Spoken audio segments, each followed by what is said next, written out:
It's coming down to the mid lane, gentlemen. Epic clashes in that lane. 이번 대회에서 잘하는 미드라이너는 페이커 선수, 이지훈 선수, 비어스 선수 그리고 저까지 해서 이렇게인 것 같아요. Everyone has one name on their mind. Of course, it's always going to be Faker. I would like to play against Faker. Faker. I really want to play against Faker. Aldrin just on the other side, and it's going to be as well. Dumbledore's from the top lane. The hits go in, but Sheik does kills Faker. It's only set on the base. He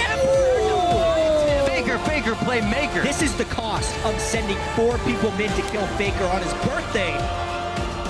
Trying to put pressure on the flash into the Urchin strike as well. There's the fish down and with the solo kill mid. I really like how this guy played Fizz. 我最想遇到的中路是胖，因为上一次在世界赛的时候打败我们 HQ， 希望这次能再挑战他。 네, 저는 프로 하면서 근데 사실 외국 미드라이너 선수들이랑 붙는 건 이번 기회가 거의 처음이기 때문에 직접 해보기 전에는 잘 모르겠어요. 직접 붙어보기 전까지는. Look at the equalizer in the backside though, on top of the Hemo plague as well. This is what this comp's supposed to do. Triple kill for Easy Hoon. 다른 해외 팀의 수준이 많이 올라왔다 보니까 좀 예전처럼 그렇게 쉽게 이기는 힘들 것 같고 저희가.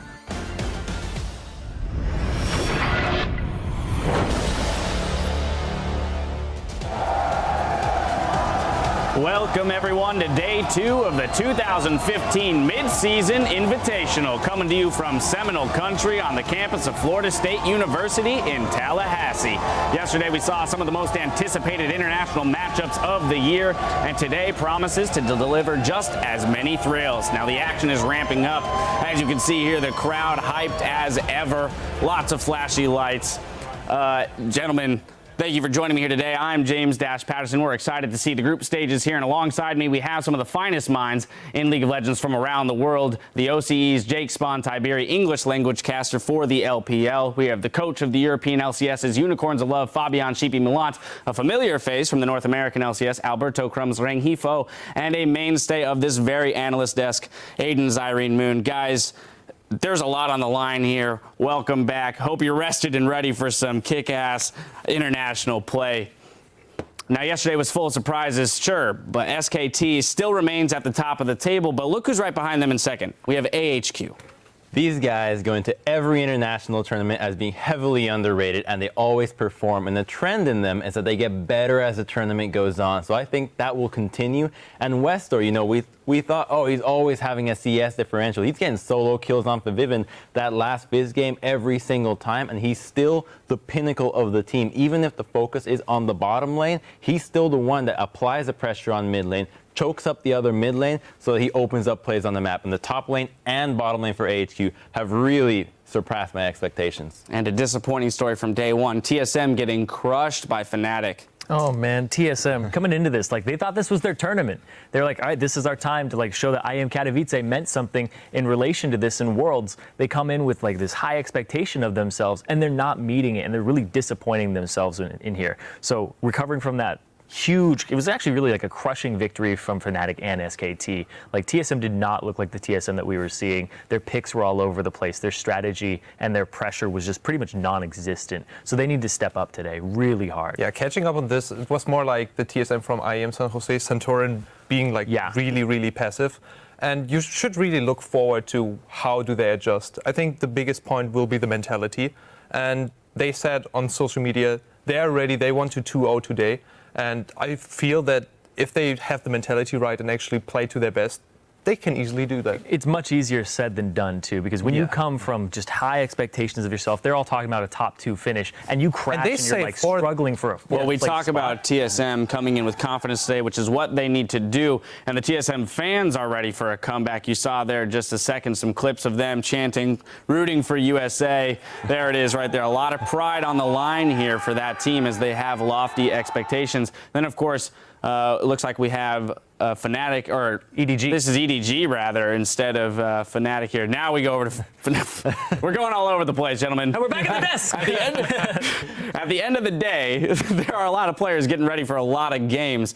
Moving on with half of the group stage behind us, though, here's where we're at coming into day 2. Korea's SK Telecom T1 is alone and undefeated at the top of the standings. AHQ Esports is in second at 2-1, while Edward Gaming and Fnatic are tied at third with 1 win and 1 loss apiece. And throughout yesterday's games, you were calling out the amazing moments on Twitter. And here are your MSI big plays. The first one comes from @ChiraJaden, who says, "Looks like Faker got his birthday spanking." They're going for a little bit of mid lane. Looks like Thakali's and Thaldrin just on the other side, and it's going to be as well. Dumbledore's from the top lane. Who is the monster of the mid lane now? Look at me, I'm the monster now. I wasn't sure he was expecting 4 people mid, 2.5 minutes in. I remember when I got my own birthday spank. No, I did watch Dig during the beginning of the season. That was around my birthday. All right, our next one comes from SKT versus TSM. @LucasM writes, "Oh my God, denied." SKT Wolf saying, don't mess with the horns." He's going to find Santorin right before the Dragon Pit. Looks like he's going to try to get over the wall. Not going to work, though. Oh, Chilling Smite. Santorin in a lot of trouble here. Headbutting it back out of the lantern. He is one of them spotting Santorin. That's why those know they can take this fight. And look at Wolf. Lantern for Santorin, just headbutts him back in. You're not going anywhere. I love how Monty's like, whoa, hold on. Gravity. Keep myself centered here. That's lovely. Got to lower that center of gravity so he doesn't fall over. I mean, that was pretty much like the amalgamation of the TSM. Like, that was the story yesterday of that game for them. Santorin Nothing would go right that entire time, too. Yeah. So it's not like I'm going to flash, then body slam over the wall. He didn't risk it. He was like, okay, let's not blow anything. Let's not, like, embarrass myself. But then that's what happens, is you embarrass yourself when you don't go for the play that you normally would have gone for. And Lesboy just can't save him quick enough. He's trying to run everywhere and pull everyone out of danger. He just can't do enough for his team. Yeah, Thresh lanterns all over the place all day. Thresh lanterns than actually hooks in this game. Probably maxing it. All right, well, remember to keep sending those in. Those show-stopping moments, send them @LOL Esports as they happen, and be sure to include the hashtag MSI Big Plays. Now, there's sure to be plenty of big plays today as we start things off between the LPL's Edward Gaming and the European LCS's Fnatic. Then North America's Team Solo Mid will face off against the LMS's AHQ Esports Club. Edward Gaming will take to the Rift again to face international wildcards Besiktas Esports Club before Season 3 World Champions SKT Telecom T1 square off against the Season 1 champions Fnatic. Each team will have played a total of 5 games at the end of the day, unless it comes down to tiebreakers to determine seeding for tomorrow's bracket. And while the games are taking place in Tallahassee, we want to see how you're celebrating the 2015 Mid-Season Invitational around the world. So get on Twitter and tell us, how do you MSI? Send photos and tell us how you and your friends are enjoying MSI so we can share them in the broadcast. Here's a little inspiration for you. This is how we MSI here at the analyst desk. It's a lot of fun. A lot goes on when the cameras are not. Anyway, remember to tweet those to us @LOL Esports and be sure to use the hashtag HowIMSI.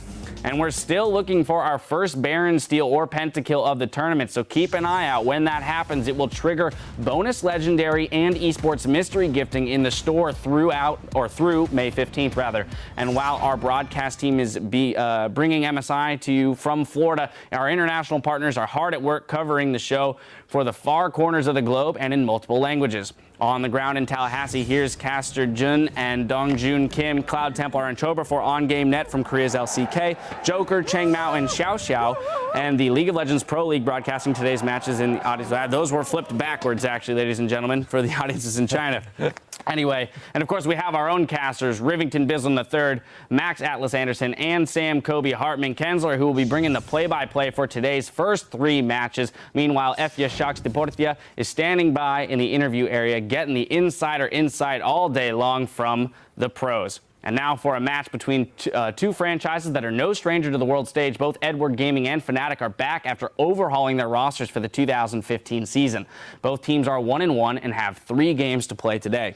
Yeah, and heading into this match, I think that we can expect a lot of fighting.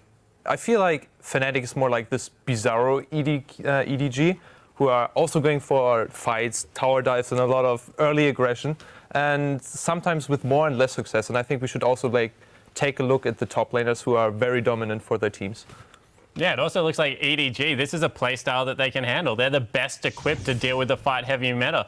We were talking about Fnatic and EDG. EDG is just, to me, a better version of Fnatic. Coming out there, they're very controlled around their skirmishes. Their team fight coordination is second to none, I still don't think. I think in the controlled matchups, they're going to struggle, but when it comes to fight heavy meta, these are the guys. Coming into the game, we were watching Fnatic's review, watching the games, and we're thinking, okay, these guys are pretty good.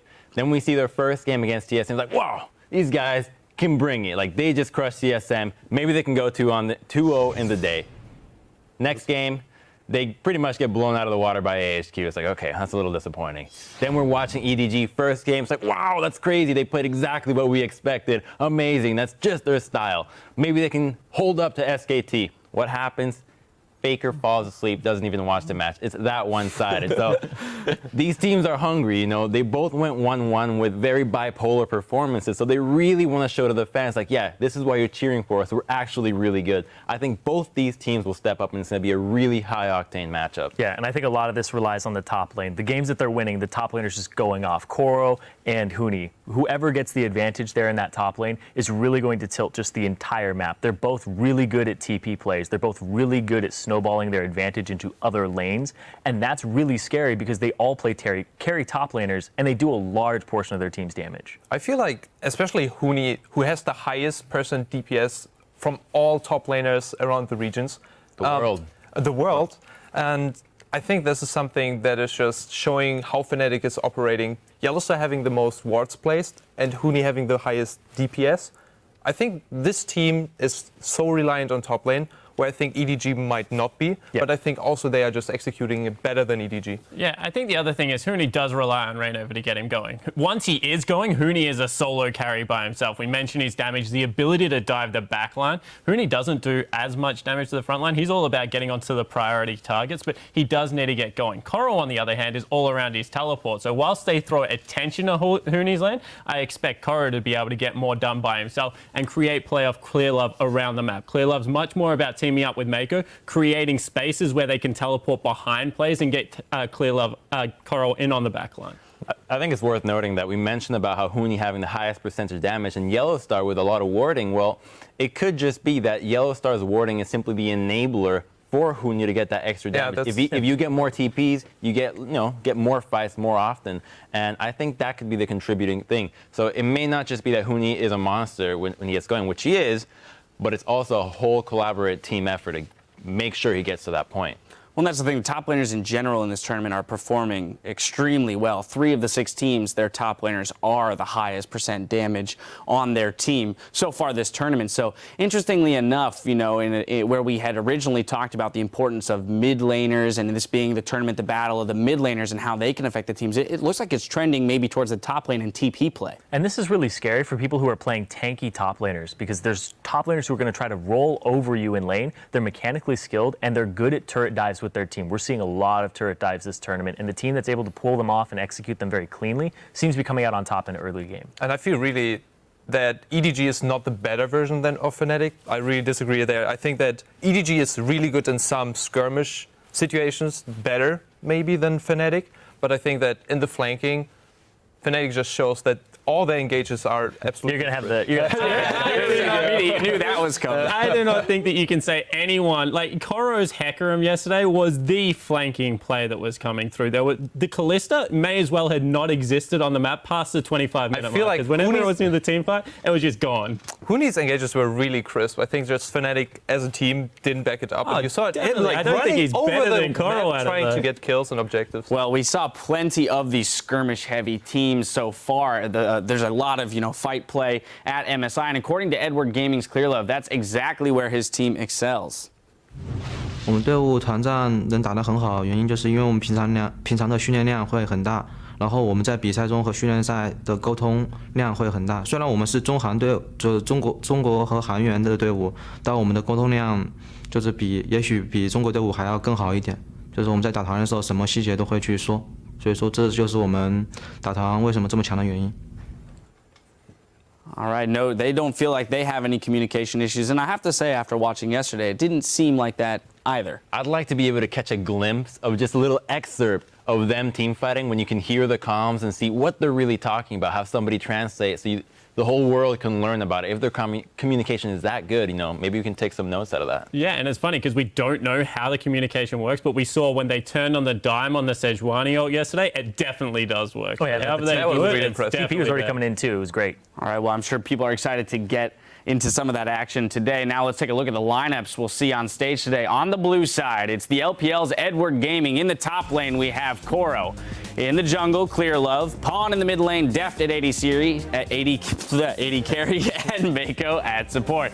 And of course, over on the red side of the rift, it's the European LCS's Fnatic. Huni in the top lane, Rain over in the jungle, Fabivin in the mid lane, Steelback at 80 carry, and Yellowstar on support. Wow, words are escaping me today. But before we send it over to the stadium for the picks and bans, gentlemen, I want to hit you up for your predictions of this match. Spawn, we're starting with you, as always. So I went 0-3 yesterday. It wasn't a great day, but I think EDG have this one. This is one of the ones that if I was a gambling man, I would put a lot of money on. I think that they are better in a lot of the roles and play a similar style. If you were a gambling man yesterday, you would be really poor. You'd be broke. You'd have no money left to bet today. Yeah, that's true.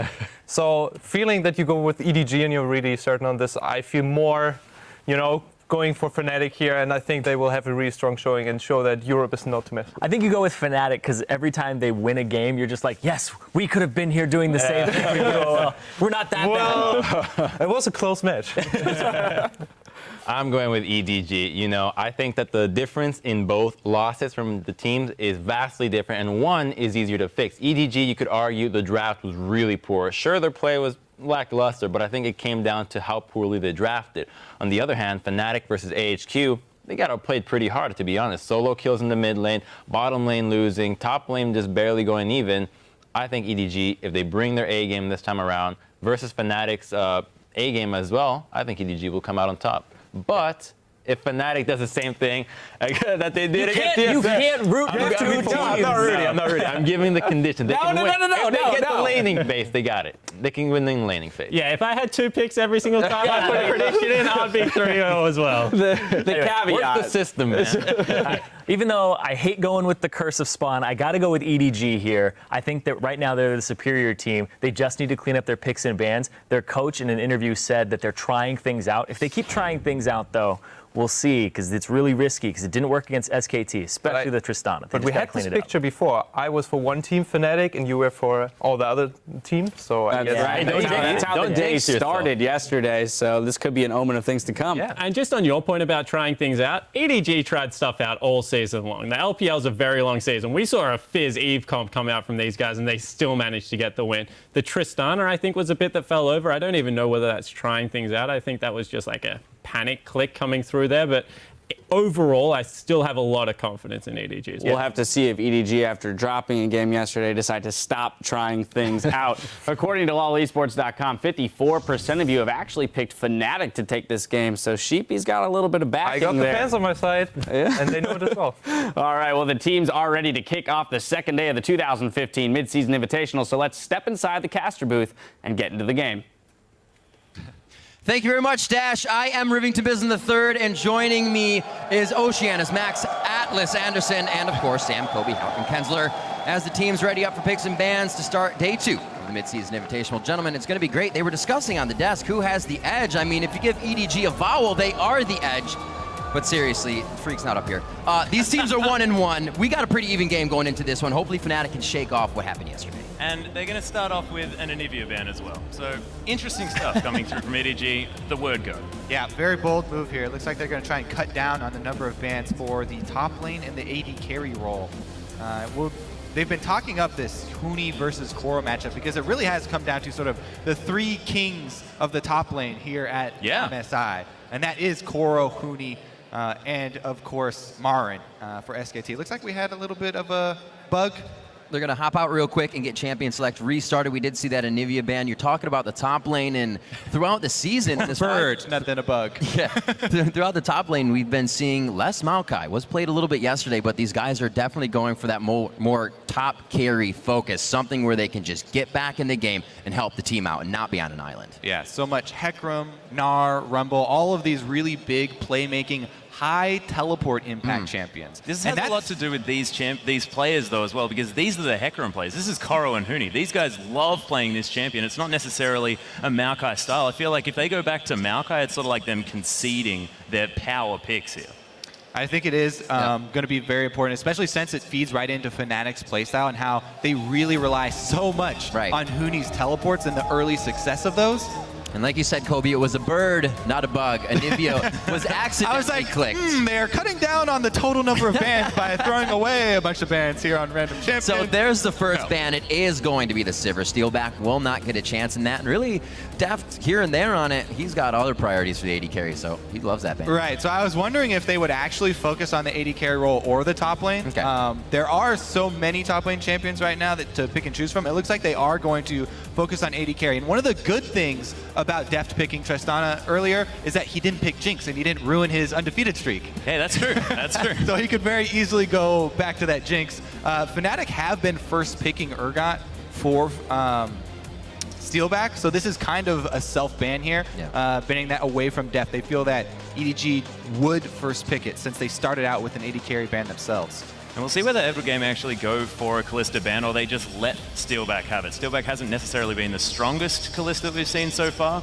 but that's right. They're not very good at playing against it, Evergaming. We know that. I mean, it kind of comes down to, are they scared of the lashback from fans? Just if they let Kalista through again and they lost to another Kalista, they would probably never hear the end of it. But to be honest, Steelback's Kalista not quite as intimidating as Bang's. Absolutely. Seeing that Azir ban as well, maybe some inkling that EDG has. Febiven would want that. Haven't seen it through the semifinals or the finals coming out of the European LCS. I like this multi-ban here, though, against Huni and Febiven with the Cassiopeia. Make sure you get that out of the way. And I actually like that against Huni more than Febiven. His wasn't necessarily as impressive, but Huni went off on that champ. And EDG do have a history of banning out the Cassiopeia. So a little bit of a scattered game plan here in the bans from both teams. Dipping into the mid lane, banning out a lot of the control, long range, DPS mages. A lot of consistent damage mages taken out here. And the Kalista's actually left up, so Deft, we will see his hand at the Kalista. Oh my goodness. So this is the smile on his face. Well, he took a deep breath. That was a very deep breath. I'm going to have to perform. Okay, and what he's thinking right now is that I played Tristana yesterday. It was horrible. And I've got to really pick myself back up. And if he wants to prove himself right now, why not pick up a champion that we haven't been very impressed with? Exactly. And win on it. So right now he's going for the power play. I like the boldness of EDG to go with this. And if he is an AD carry in the lane phase to take advantage of Steelback and Yellowstar, then Kalista's the one to do it on.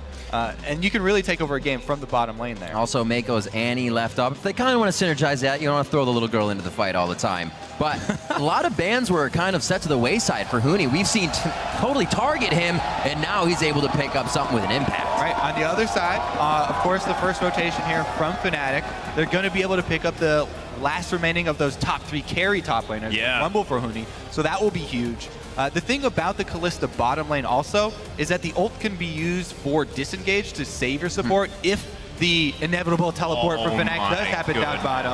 And so it's a bit safer, especially when comboed with Thresh. Yeah, and you see Fnatic, they're like, okay, let's go for some mid-game power. They've got the Rumble, they've got the Rek'Sai, but then if you want mid-game power, pick LeBlanc. And so Pon says, all right, I'll just lock that one right in. That's fine. Blind pick the mid lane, but I don't care. Yes, Pons LeBlanc, this is going to be very scary for Febiven to deal with.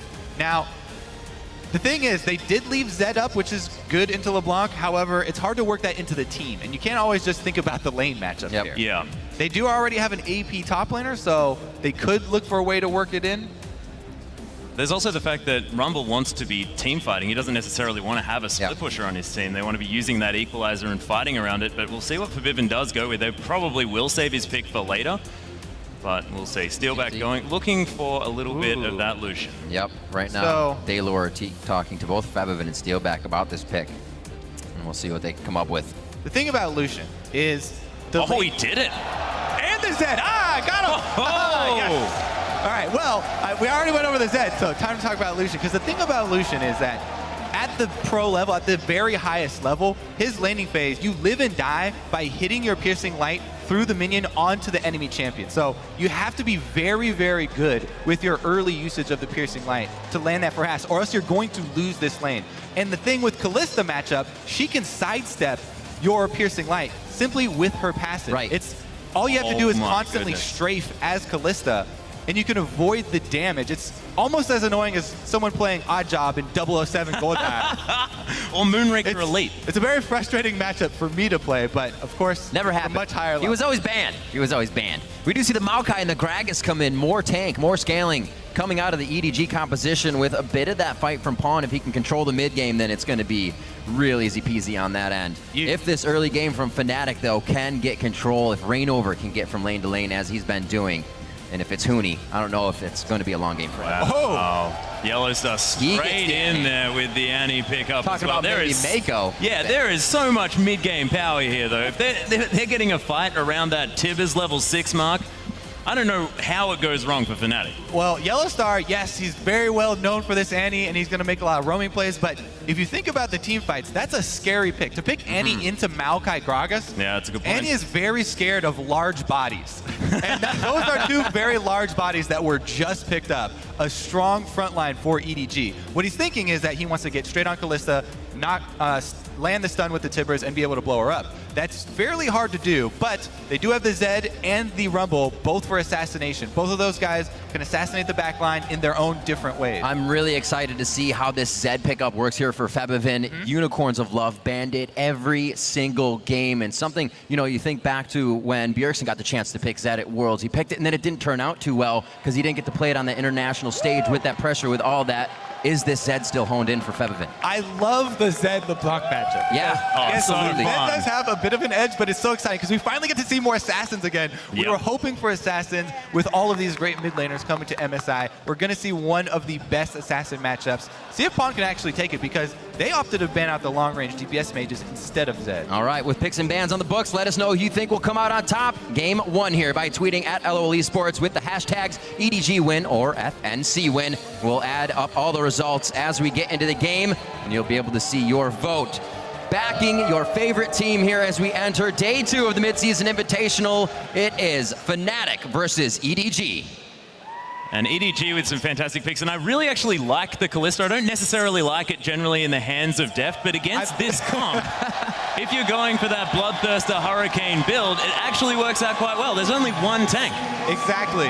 The Cinder Hulk advantage goes to EDG in this drafting phase. Fnatic have reverted to an older pre-5.5 set of champions here. You can still pull this off, but it re-emphasizes the point that we keep bringing up for Fnatic. And this is this early game, and these are those roaming plays. The Zed and the Rumble have to have a good early impact, because Clearlove and Koro are both going to scale very well as these tanks.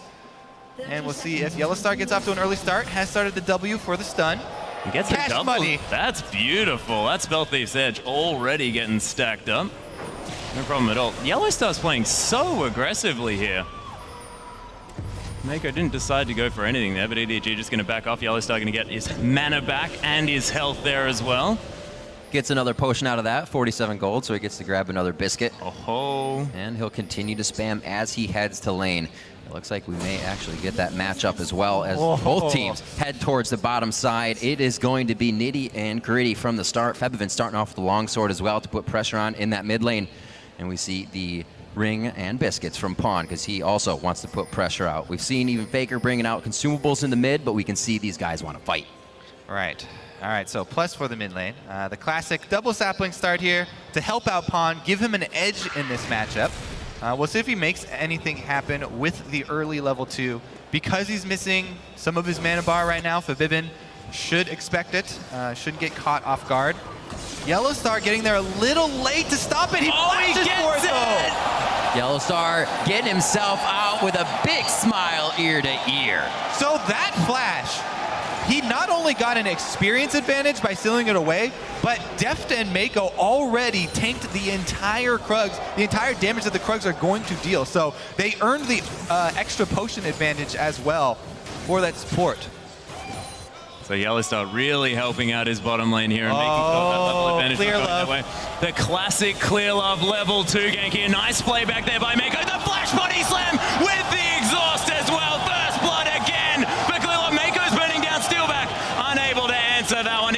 again with this play. Clearlove did it on Sejuani yesterday. He does it again today on Gragas. This is one that you should actually be expecting the earlier ganks to come from, especially since Fnatic Reignover was the one to do the level 2 Gragas yesterday. Right. But Clearlove identifies, hey, guys, Flash was just burned. This is the communication they were talking about. Bottom lane immediately notifies him. He heads straight down the river. Really, really easy first blood there for EDG. And Yellow Star, yes, he got the crud steal. But no matter how many times you call that worth, it is definitely not true. If you say it in old chat, dangerous thing. it's always worth. That's the rule. So we do have Reignover taking the blue buff here. He may actually be able to come right and route behind Koro. That's going to be the pop-up. Koro flash, but he still gets locked. It doesn't give him much distance with that slow one. And now, wait a minute, they got a flash. Reignover goes down because of too much from the turret. Koro's passive was so huge in that exchange. And again, the flash hook still back dodges it. Nicely played. Yeah, good dodge there, sidestep, while slowed. Barely got out of that one, but you're talking about how high octane this game was going to be. Absolutely. Very quick moves from both junglers. What you would expect from the Gragas and the Rek'Sai. Both of them on different sides of the map, but both connecting. Skirmisher already for Reignover, something we constantly see from the European LCS. He wants to be in the face of Clearlove. Already see him taking the blue and then to the top lane. As he comes back in, he's going to head towards the bottom side of that map and might have to provide pressure as it gets pushed in. Didn't get that auto Nice up. job by Pawn, but low on mana here. Chug now his biscuits and try to get back up. He's winning that damage straight though. Yeah, and this is what Pawn is fantastic at as well in the mid lane. He weaves auto attacks between everything that he does, even on these mages that aren't going to be AD scaling at all. He makes sure to get the maximum damage in these trades, and you saw after that, auto was cancelled there by Forbidden a bit, unfortunately. Just managed to get a lot of damage back. This is why I really miss the standard lane games every now and again. Lane swaps are fun to watch, but to really see the junglers shine, standard lanes are definitely where it's at. Reignover heading in to try and pick up some scraps here as well. Pawn, though, with both summoners and control of the lane, Shadow being down, probably not going to opt for much there, especially since there's no flash on Rek'Sai. Yeah, bit of wasted time there from Reignover. Oh, Reignover could have cleared that. Of course, with the Q on Rek'Sai, you do have enough attack speed in order to clear a ward, but decides not to. He gets up. Maybe didn't see it at first because he wasn't burrowed. You're right. So Well, he look- steals this, and Pawn keeps safe in mid. And look at the reaction from Clearlove as well. Yeah. He's got deep wards in the red side jungle now of Fnatic. They saw Reignover on the bottom side of the map. Now he's going to make his move top lane. There's the snare from Maokai. It's a little bit close to the turret though, so... Yeah, Koro actually going down very, very low here as well. He's going to overheat. Nice work from Clearlove to try and save him, but the flame spin is burning Koro down. Twisted advance, nets the kill. That was so close. That was some very strong bait there. All right, jungler number 2. Ready, go! Literally playing with fire right now on both sides. 3-1, Reignover needs to make an impact. We saw versus TSM, it was very fast to the mid lane, but it's been Clearlove to make the first impact in this game. Oh, Reignover! With the distortion callback, just magically disappears from Reignover's sight on that gank. He doesn't stay on top of the LeBlanc distortion. Also uses his unburrow on the minion. Yeah, the teleport coming in from behind. It's but not even Def going to picks matter. up the kill. Cooney now trying to get the flame spitter down. He does harpoon once onto Deft, but that's not going to matter. Deft on Callista can just get out of that light crowd control, quickly bouncing back. Now the hook from Mako, and he can't get any help from Steelback. He's already turned away from the fight, and EDG are picking things up everywhere now. Yeah, and Steelback managed to get out, but Koro decided, I don't even need to be down here. Deft's got it even after that dive, and man, Fnatic seem to be falling apart. All right, so action. That's the name of the game. Pawn's gonna go in here under the turret. I don't know why we're. Oh no, this is not the kill. Yeah. All right, so he went in full. Oh, but Deft picks up another one, takes the Lantern out as well. And there are so many kills this game, baby. There's no time for replays. They just keep killing each other. All right. Once they come up, they go up to bat, and they get another kill every single time. We should make Everybody's an agreement, batting right? Where we'll do all of the replays after the game. There's no time for it right now. Exactly. We don't have to go over the plays in every single kill. What you need to have is just a tally by your side. What's really important here is that EDG are coming out ahead in almost all of these skirmishes. Right. And the early teleport from Huni that we knew was going to come down bottom, turned around by that Callista lane that we highlighted. Deft having a great time here.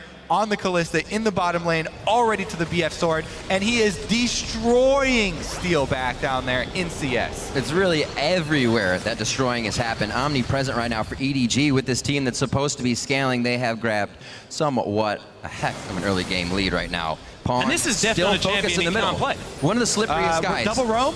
There's the stun. That's the death mark. They're going to need 3 now to finally take him down. We'll see if EDG can work anything off of this, but I think Fnatic executed fast enough to get back and repair. The roaming Yellow Star, Yep, there that'll do it. Gotta be at some fruition. point. Reignover pincer movement. They've got double pink wards in the top side river, so Reignover knows he can come down that path. Great conversion there for Fnatic, but again, if we're keeping tally of all of this action so quick and dirty here for EDG, still very substantial lead for them, and this Kalista is going to quickly get out of hand. And the beautiful thing by Fnatic, though, is the fact that they're down, they're aware that they're down, but they've consolidated vision around this map despite that fact. So they may not necessarily get pushed further back, because look at that river up the top side. I mean, they're not going to be invaded again. That's a good point to bring up. You know, we were looking at those ward stats earlier in the day.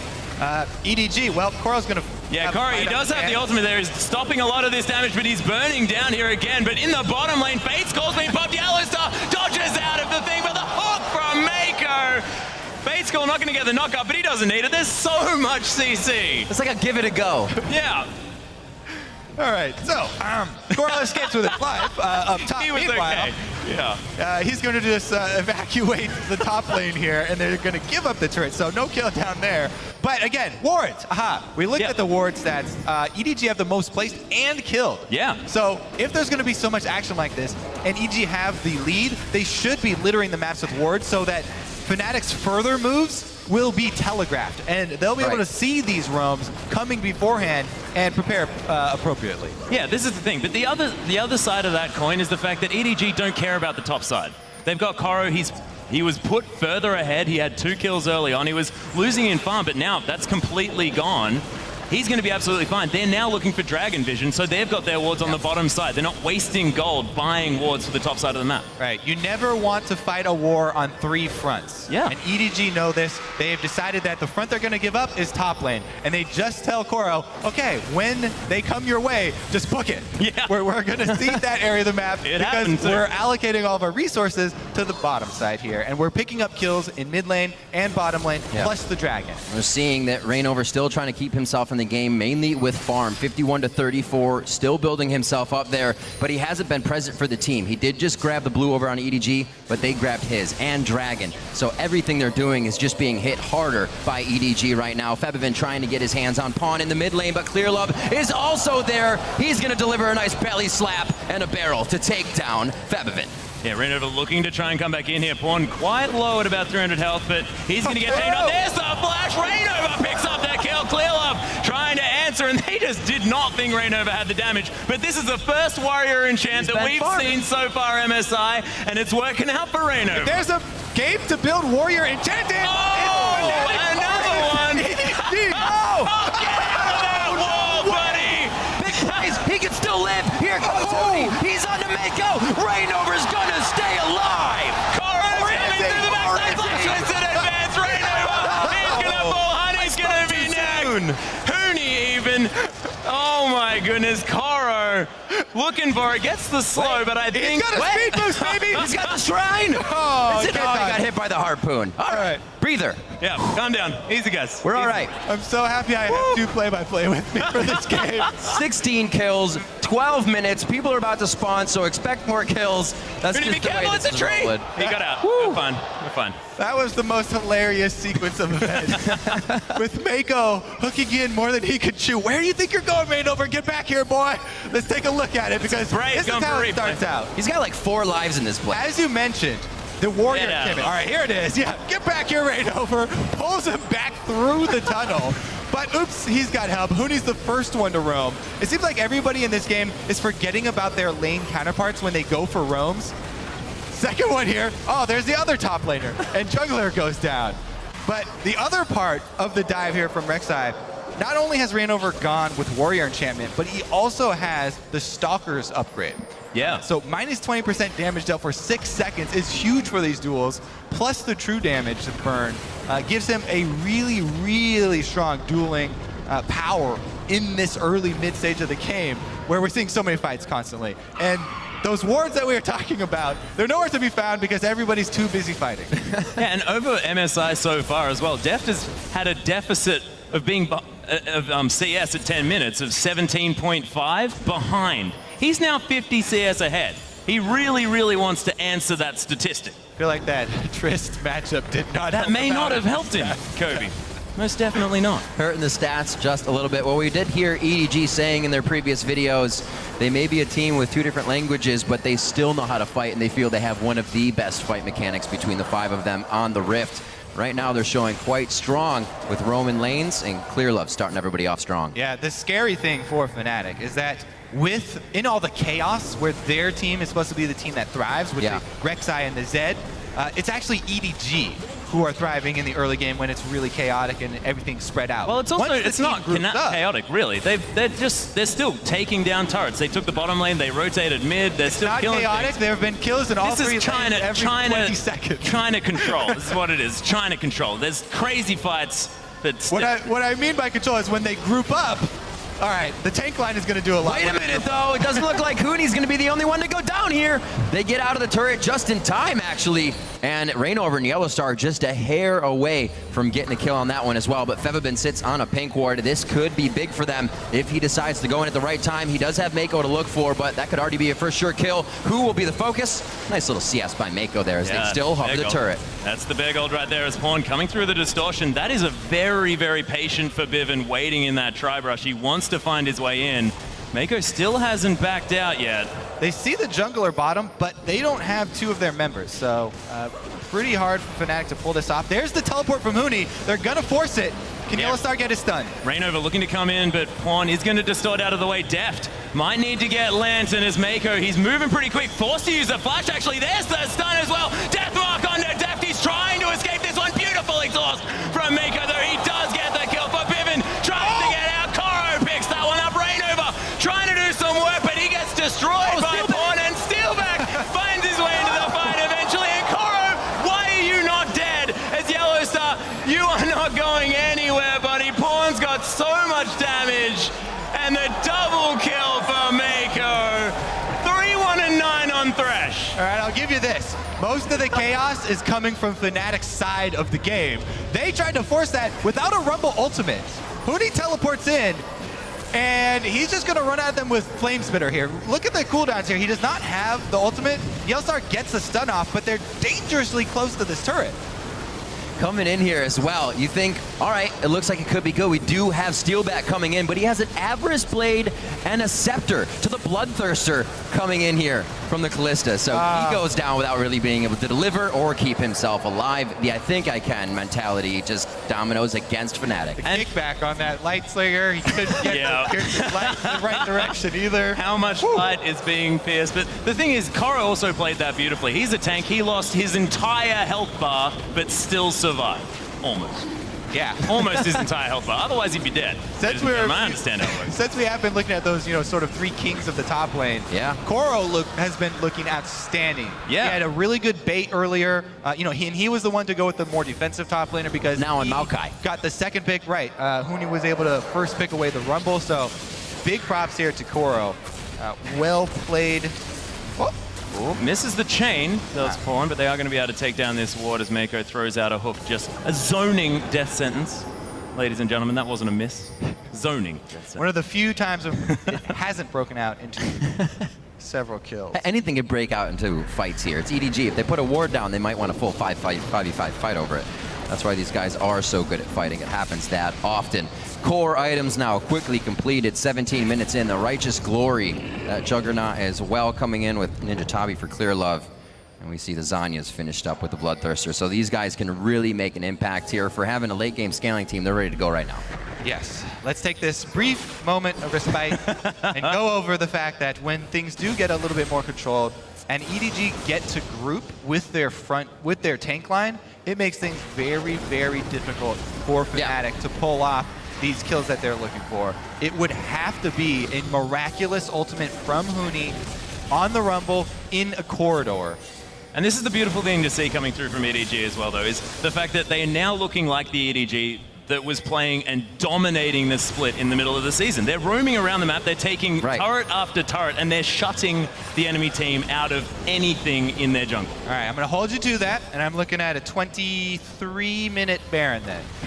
All right. Well, still, that's a late Baron. That's a late Baron. But A little bit later. Okay. The impressive thing was that's when we saw them kind of be hindered by the 5.5 when the tanks came in. Yeah. And now they're playing the Maokai in like the Hecarim rumble-ridden meta right now, so they can still do it on that defensive edge. They can definitely still put up the kills no matter what they're playing with their aggression. The thing about Clearlove is he's playing Gragas, which is very similar to Lee Sin with how that playstyle works. Knock out the AD carry, make stuff happen, and Clearlove, Lee Sin was his best champion. He had about an 11 KDA on that champion. It was ridiculous. I mean, they look different. I guess Gragas put on a little bit more weight, maybe. Gragas is definitely the Lee Sin of the Cinderhulk. Yeah, absolutely. So we have the Blade of the Ruin King now finished for Febiven. They don't even have enough pressure to start splitting the map in any sort of way, though. Always going to the beat of EDG's drum here, and 1 minute on to Baron. It's almost EDG's prerequisite to get inside the base, and I'm pretty sure they'll be warding up that Baron as that minute comes. Reignover gets flayed right out of the tunnel as he tries to make his way into the fight, and they are going right through the turret. They'll be able to drop some kills. That second-tier turret as well. Deft does have the mark on him, but it looks like he's going to live through this with that Bloodthirster sustain, and they continue. They're not even worried about this second tier. It goes down as an afterthought. This is ridiculous. And Fnatic once again get wiped. Yellow Star is going to make it out this time, though. All of that with the turret firing almost the entire fight. Right. So EDG easily going to pick up the inhibitor turret and probably the inhibitor as well. Death timer's long enough for that because they died so close to the base. And that was so beautiful by Pawn as well. I mean, he distorts in, makes sure he gets as much damage down as he could. He was picking up turret aggro, but he didn't mind. He just uses the Zhonya's after he does all of his work, and he's A-okay. I didn't even, with all the action, I didn't even look one time down at the builds here. But these Zhonya's early from LeBlanc in the Zed matchup makes a lot of sense and makes those tower dives that much easier. Well, Coral, though, sticks around a little bit too long. Yeah, he might be in trouble here as he's trying to turn it around, but this tree is not going to last that long. Man, that was a lot longer than even I was expecting right there, but Fnatic managed to get it done. So looking at the early game, check this out, this replay first, to see how EDG just micros in and out of this fight and not even worried about that turret.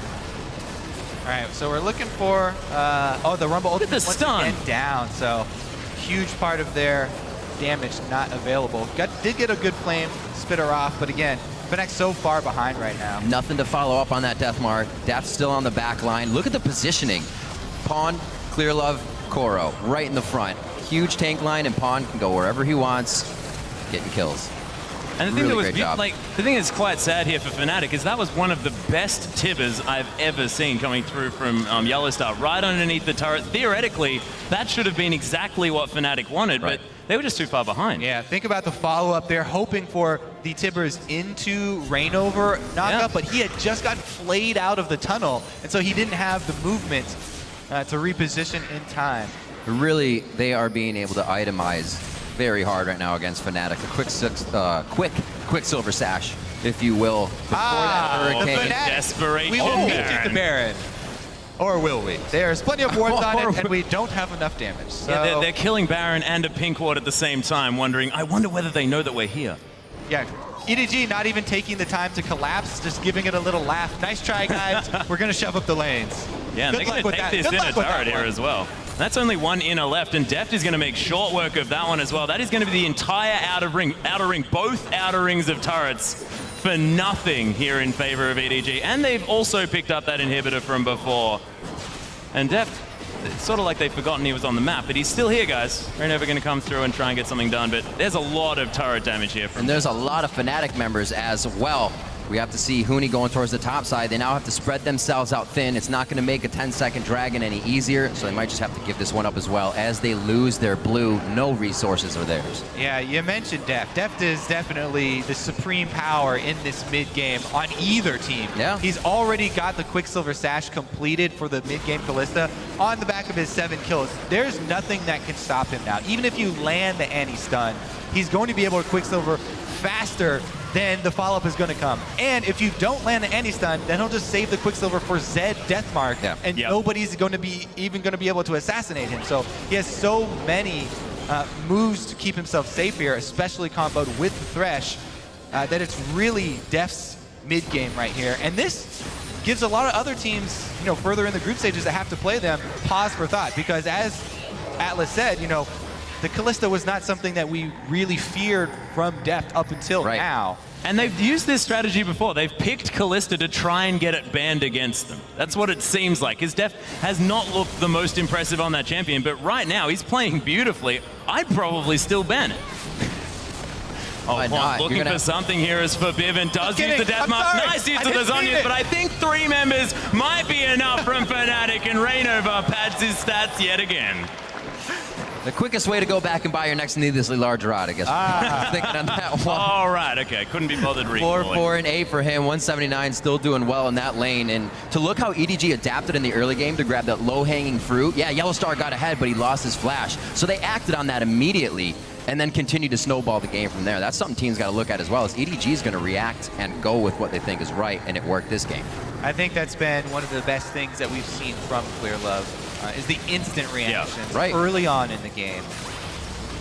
And he's making sure that he's getting Deft as far ahead as he possibly can. It even happened against SKT, except afterwards, Bang and Wolf just ran over that lane anyway. They sort of decided that we'll ignore the first blood and we'll just destroy you anyway. But Clear Love going to clear out some tunnels here as well. This time the Kalista's on the other foot, Atlas. Yeah, it's exactly right. Deft just showing his mettle on that champion. Oh, Steelback has to throw the Bloodthirster in there just to keep alive for a little bit longer in these fights. Definitely not going to help him cut through Koro or Clear Love any better. It's only a matter of time now as EDG just continues their stranglehold on this game. Still up kills per minute, 29 kills in 25 minutes. Yeah, you don't really come back with this type of team comp from Fnatic. Unless Pond continues to do single-man ambushes on 4 people. He has been known to do that though, and EDG is just getting Baron in the meantime, except last time they weren't taking an objective during it. I mean, that was just bad, let's be honest. We've all had those 40 kill LeBlanc games we just can't get to the Nexus with. But then again, that game, when do you get your team wasn't carrying as well as you are.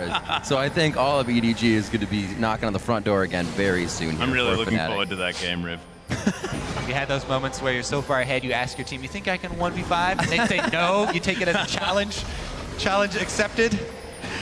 Oh, it looks like they want this fight. This will also mean the Baron maybe seal the deal. Koro from the side. Fnatic not able to assess the fight correctly, and they lose Tibbers immediately without it doing too much damage or stunning anybody. Yellowstar now calling shots from the Death Chamber, and it looks like they're going to be able to clean this one up with a Fate's Call, but they go back in. Yeah, Deft looking to get back in on the Fate's Call as well. Beautiful work jumping over the edge, and he's just going to kill Forbidden too easy. Meanwhile, Pawn on the backside is going to take down Steelback as he tries to relentlessly pursue away, and man, this EDG lineup's looking like they had some rest last night, Kobe. Uh-oh.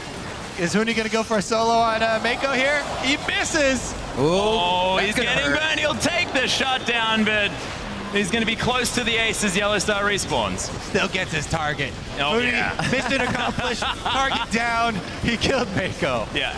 Is that worth again? We type in worth again, Kobe? But man, yeah, Deft and Mako really showing in the earlier stage in the fight up by the red buff just how frustrating the Thresh Kalista combo is with so many options for re-engage timings. Yeah. They just the constant switcheroo there from that combo is really, really annoying to deal with. You have to remember as well, this is Deft and Mako. This is a Korean and a Chinese player, and they are playing so beautifully in a lane that, like you said, requires so much coordination. That Fate's Call, that re-engage to come through in that one, on top of Forbidden, who is a very slippery champion. Man, really beautifully done. They are hitting their marks for sure, and they do have the edge in this game. Almost able to pressure now onto a 4th dragon, which will be theirs. I don't know if we'll even get to number 5 here with Baron minions coming in through H lane. Here's that situation again. It's going to be maybe a 3v1, but this is going to be a slippery pawn here. Flame Spitter from the side of Huni, and he just quickly distorts back to the original W.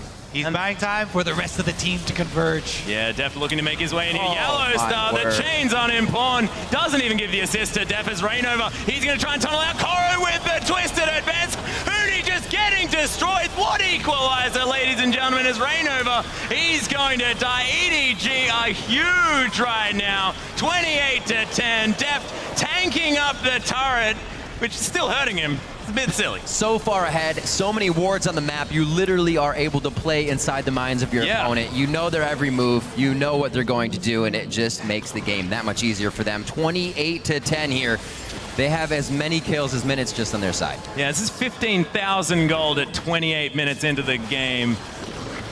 8 turrets to nothing as well. This is very close to a perfect game, despite the few deaths, but you're not going to see an EDG game when they don't die a few times because they like to test the limits. So true. Also one of the teams that do push in quite quickly once they have that lead. Once they get that Baron, they'll finalize the game.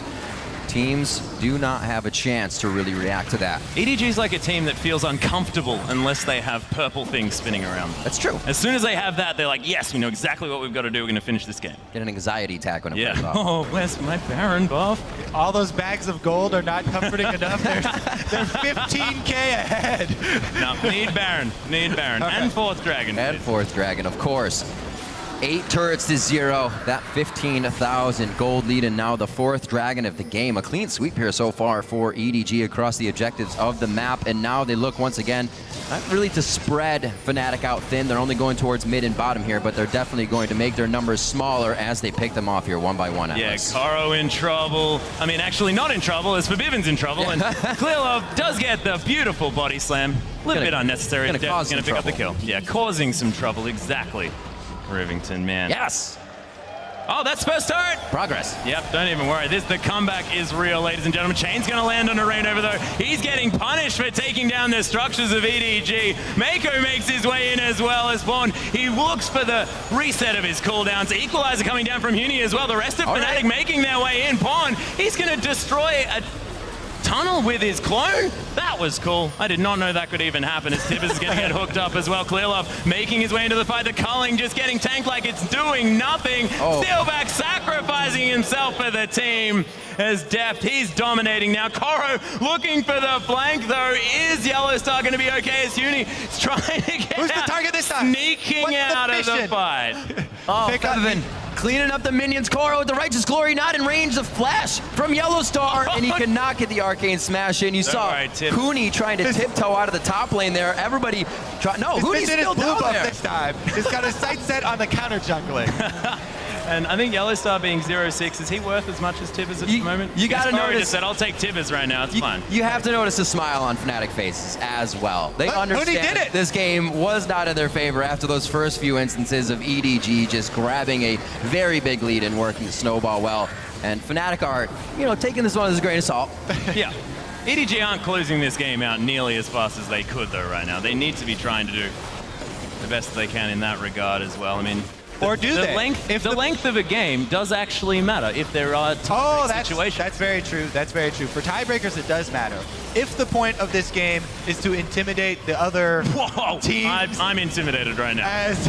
And show Def's Callista, then might as well rack up a few extra kills. I think the timing. Walk this way. Get back here, Mako. There's the playback. Rainover probably not going to be able to make it out of this one, as he's going to get rendered to death. Koro was looking for it. I want a replay of Def's face, close-up camera, when he fates calls Mako's flash right there. Yeah, what a beautiful cute. troll. Yeah. No love lost between these two guys. So good. And I guarantee that was on purpose. Yeah, that was 100% on purpose. I think it was Mako going, oh, I'm going to do this really sweet death sentence. Like, watch me, Def. All right. And Def is like, nah, this is my show right now. Anyway, it's going out of the Nexus turrets. It looks like EDG may be able to put the stamp on this game. Steelback trying to relentless pursuit Korin, but it didn't work the way he wanted it to. Koro was still outside the fountain laser, and the Nexus turrets not long for this world as EDG looks to close out the game. Yeah, second Nexus turret now going down as the sapling comes through. Equalizer not really hitting anyone as Forbidden's just going to get destroyed. Deft is legendary. Yellow Star going to get melted. A double kill for Deft. Rainover in trouble under his Nexus turrets. Clearlove steals the kill away from his AD carry. That is awful as He's going to make his way into this one, and the Nexus is falling down. Still back going to die, and EDG, this is what we were expecting for this team heading forward. Doesn't even die on the fountain, and man, that was a disgusting performance from the Chinese. They seem calm, cool, and collected. Another day at work, I guess, for them. What That was not how they were playing. You go back there sitting down, it's like, this is just normal, and they're playing as if like, they're having the best time ever. I think they stopped really sweating about the game maybe about 15 minutes in, and then they were fairly calm. Very well played. Fnatic with only a few chances to come back early, and that's going to make the game next to impossible when But you have to EDG say- can continuously pressure on their snowball advantages. Yeah, that's right. The thing is, like, Deft, again, getting that early lead, but this time EDG translating that into objectives around the map, into the plays that they needed, and making sure that they did it in systematic fashion. This is the EDG we were expecting coming into this tournament, playing the aggressive style from the middle of the season. I'm very excited to see how they're going to do now moving forward. Strong Kalista pick coming out of Deft on that one. Kind of shook us for a second, and we'll see what the analyst desk actually has to say about it. For a look into that game, we're going to throw it back to Dash and the guys at the desk. Thank you, gentlemen. Ed Crumbs, talk to me, man. How you feeling after that game? I mean, that was over a kill a minute for EDG alone. I mean, come on, that was nasty. That should have been censored. I'm sorry. What? Okay. Shibi, I want to give you a moment to respond to this. Defend yourself in your Fnatic pick. Well, I was thinking throughout the game, please make it stop after like 20 minutes. But Fnatic seemed to have fun at least. I think Huni, when he took the blue buff and they took the entire base, he was smiling and Fun will get you far. And we also broke the curse of the anti-profit, which I'm, There you go. The upsides here. Congrats here. Thank you very much. I'm a good loser here. All right, 1-4 spawn. How you feeling? 1-3. Let's not go nuts. We made 3 predictions yesterday. You were wrong on all of them. Yeah. Correct today. So one of 4. One of 4. American accents. I get a little bit confused sometimes. But that was a pretty typical EDG game. I like what they hit on there, though. There was actually a layer to that game that not a lot of people would have picked up on, and that is Deft's Kalista. Because he doesn't play it. He was much more around the Corkies, around the Jinx, getting himself going. Even pulled the Kog'Maw out a little bit more than the Kalista, and they are trying to turn it into a ban. They don't want to have to play against it. We saw already that they don't do well against that pick, so they're just trying to get it removed from the board, but without having to ban it. I was disappointed in Fnatic's draft by locking in the early Zed. Like, why are you doing this right now? You see the LeBlanc locked in early. He got actually his solo kill. He was obliterated in lane, but let me explain to you why.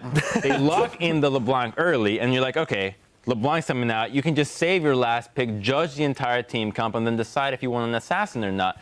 Instantly lock in the Zed as to some sort of challenge, like, yeah, I'm up to the challenge. I'll take the Zed LeBlanc matchup. Guess what? Lock in the Maokai. Maokai is not very good against Zed in a team fight. And to top things off, the sapling strategy with giving the first 3 camps of the Wraith camp with LeBlanc, so you put 2 saplings down, get the distortion over the wall, you're going to get destroyed in lane, and that's exactly what happened. Trading 1 for 1 doesn't matter when you're down 30 CS. We will jump back into this conversation, Sheepy. I'll let you have your time for your rebuttal, but now for a word with the member of the victorious Edward Gaming. Let's check in with Shox in the interview lounge.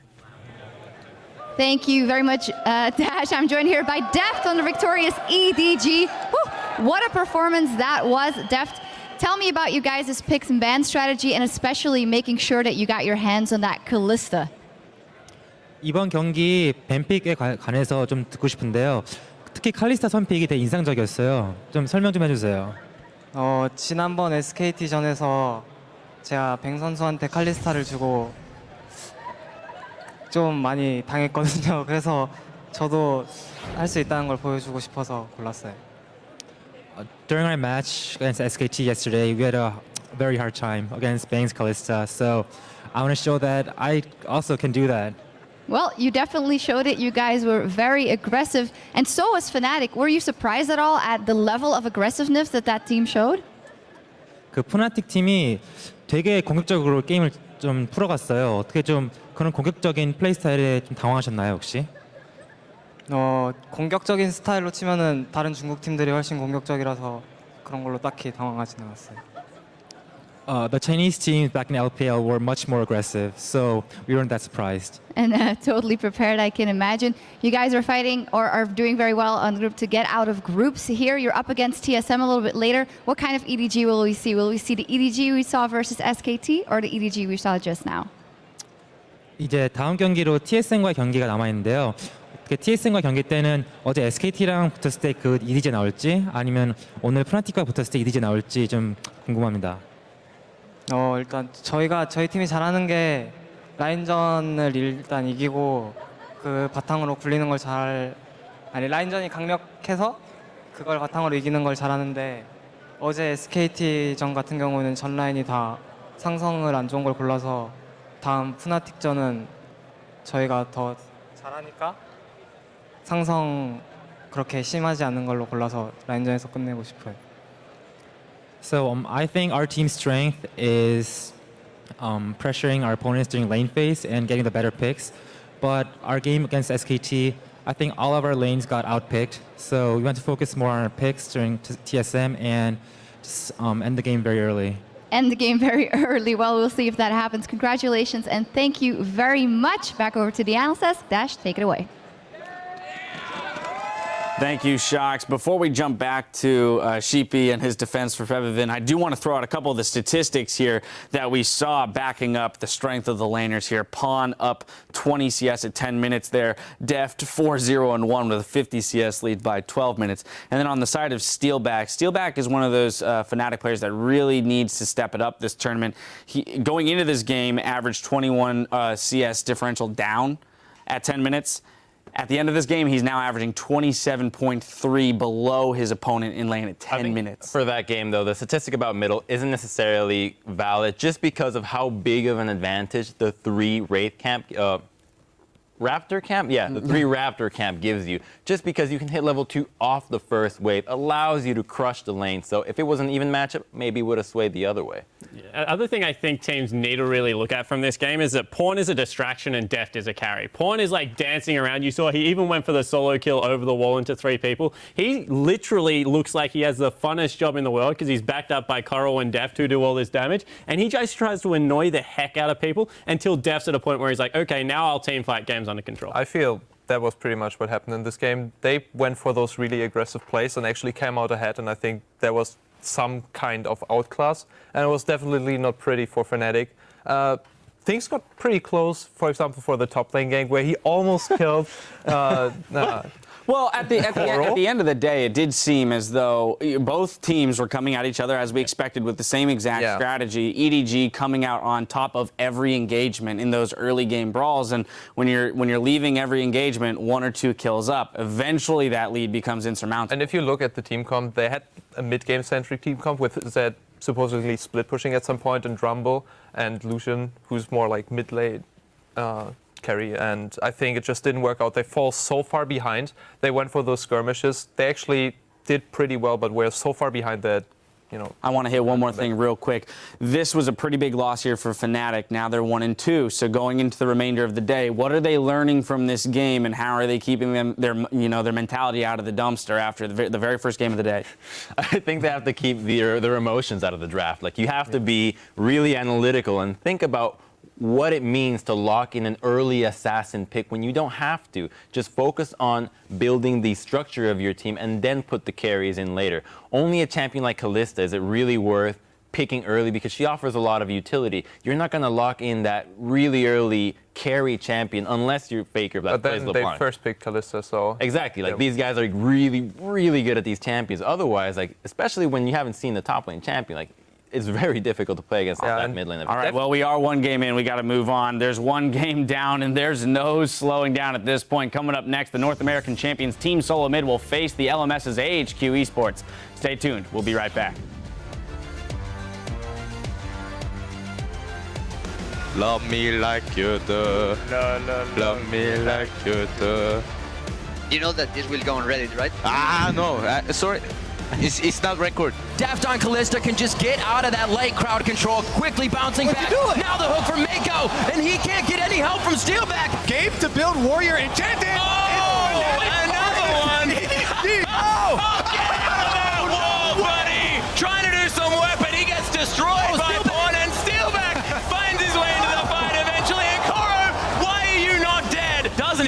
assist to Def as Rainover. He's going to try and tunnel out. Koro with the twisted advance.